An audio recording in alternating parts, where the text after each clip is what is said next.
یاد ماضی میں خوش آمدید پیش خدمت ہے عمیرہ احمد کے ناول ہم کہاں کے سچے تھے کی قسط نمبر 5۔ پتہ نہیں میں نے کتنی بار اس خط کو پڑھا تھا اور کتنی ہی دیر میں وہاں بیٹھا بھی رہا۔ پھر امی کی الماری بند کرنے کے بعد میں کاغذات لے کر اپنے کمرے میں آ گیا تھا۔ ملازم کو میں نے مہرین کو بھیجنے کے لیے کہا تھا اور وہ تھوڑی دیر بعد آ بھی گئی اور سوالیہ نظروں سے مجھے دیکھنے لگی اور میں نے کاغذات اس کی طرف بڑھا دیے۔ اس نے انہیں پکڑا نہیں تھا اور پوچھا تھا کہ یہ کیا ہے؟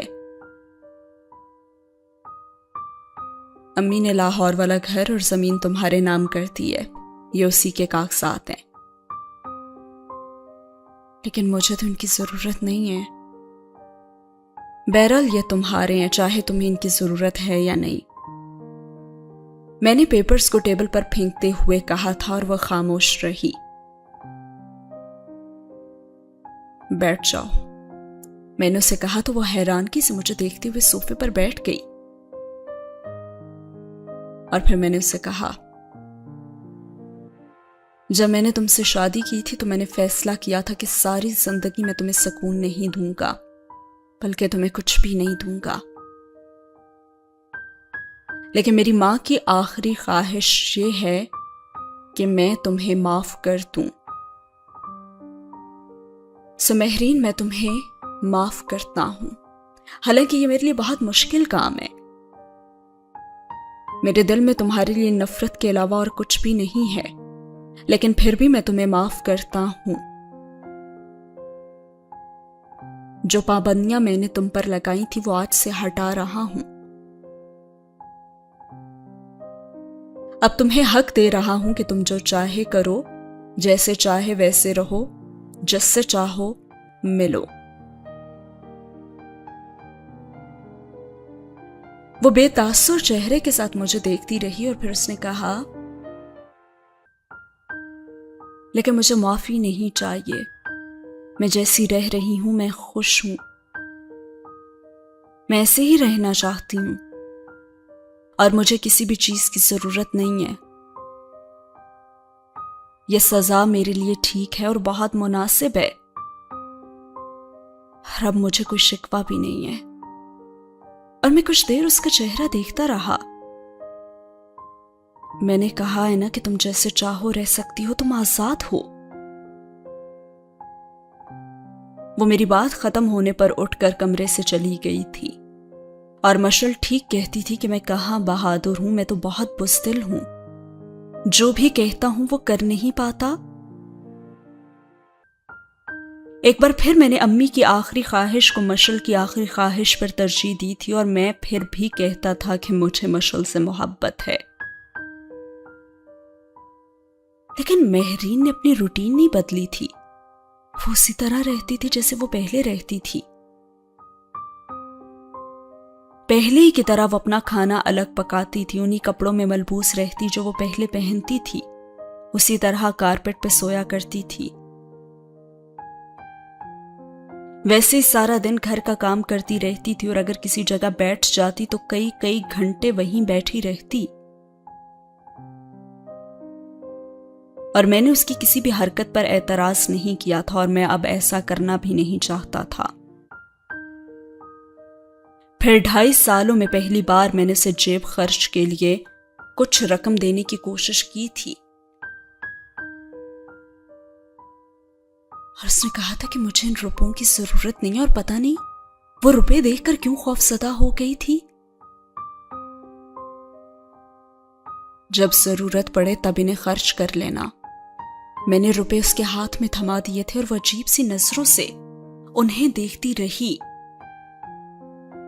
اور پھر وہ کتنی دیر انہیں مٹھی میں لے کر صوفے پر بیٹھی رہی۔